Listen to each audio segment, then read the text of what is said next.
juga di pasar-pasar semakin memberikan ruang untuk kemudian pihak swasta mendapatkan meraup keuntungan yang lebih besar dengan tanpa izin. Contoh,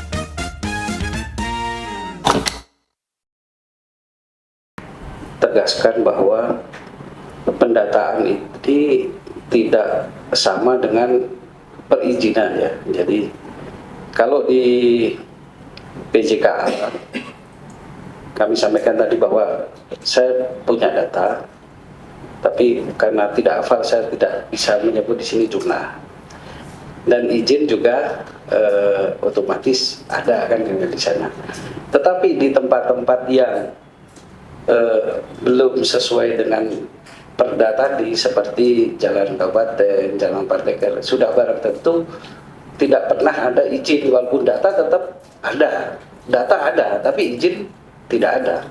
Dan di skop tidak ada izin untuk berjualan bagi mereka yang berjualan di Jalan Jogotole, Jalan Tegurojoyo maupun Arek Lancor dan sebagainya. Gitu.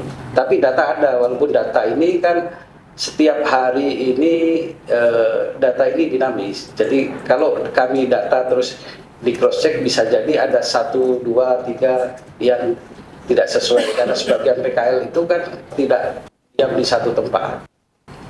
Itu. Kemudian terkait dengan perubahan-perubahan aktivitas di memang kami mengakui adanya dan kami sudah bekerja sama minta bantuan dengan masyarakat ke Satpol PP dalam hal ini ada penegakan perda perbuk terkait dengan itu. Jadi kalau dulu agak bebas jam operasinya, sekarang di PJK jam operasinya dibatasi sampai pukul 12.00, ya Pak. Nah, itu ternyata cukup efektif walaupun kami belum bisa menjamin bahwa tindakan-tindakan pelanggaran hukum pasti habis 100% belum kita jamin. Tetapi upaya itu cukup efektif selain ada juga dukungan pengawasan dari masyarakat. Ketika tadi ada dugaan pemerintah yang melakukan fasilitasi membackingi, kami pastikan dari Dinas Koperasi tidak ada. Kami pastikan tidak ada. Makanya insya Allah ini bisa menjadi bahan koreksi juga ke depan Pak. Kalau memang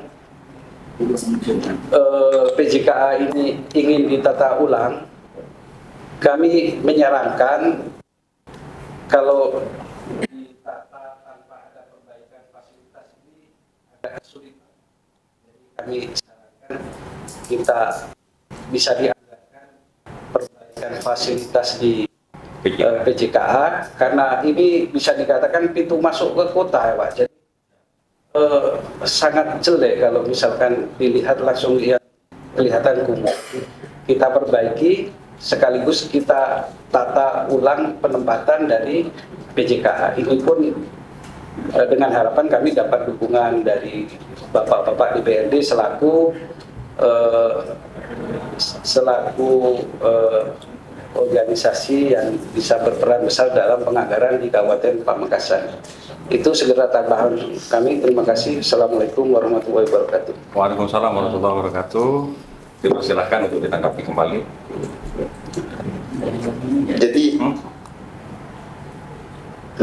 Jadi begini untuk Dinas Koperasi ya.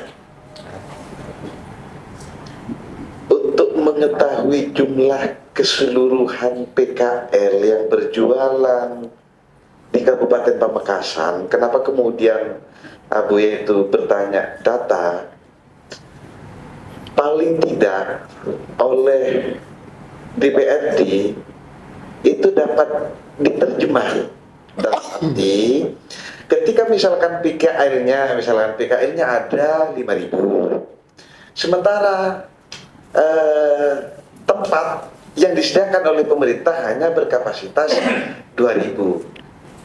Lalu yang 3.000 ini mau ditaruh di mana? Ini kan menjadi langkah-langkah yang kemudian dapat dibahas lanjutan oleh DPRD. Itu yang kami maksud, Pak. Jadi biar hasil dari audiensi dan diskusi ini biar tidak kosong begitu kan. Ada tindak lanjut yang kemudian dilakukan evaluasi, kajian dan tambahan-tambahan lainnya oleh anggota DPR. Begitu ya semua orang Male, akhirnya perda boleh, male revisi perdanya kan seperti itu. Terus pembangunan biar berjalan. Kalau tidak seperti ini, mereka pedagang kaki lima, saya pastikan mereka adalah pahlawan ekonomi di Kabupaten Pamekasan.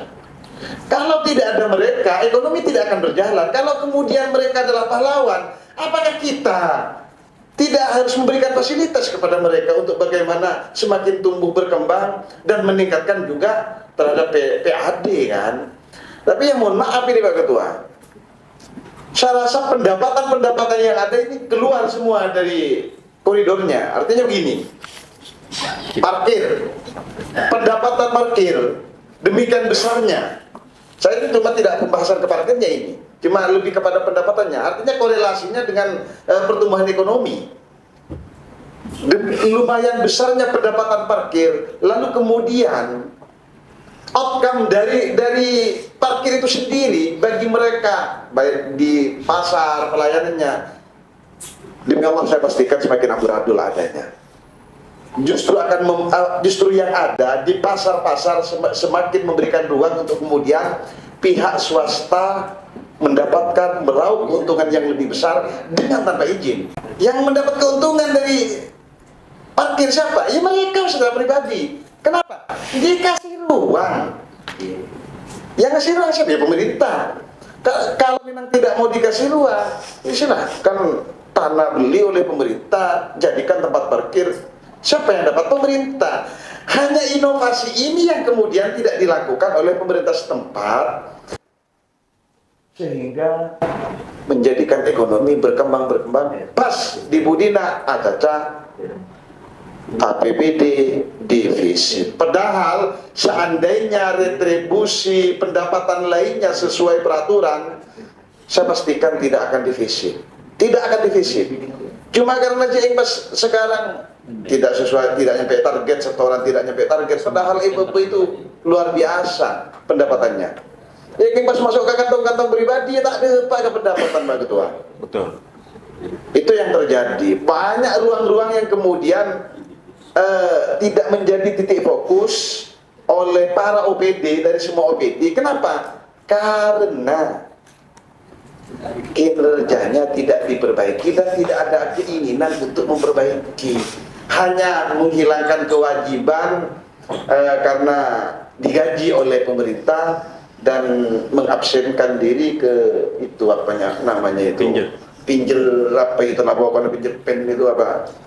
Mari pindah ke warung, pindah ke tidak tahu. Ini juga wilayahnya Pol PP lagi-lagi di internal pegawai terkelacer antara siswa.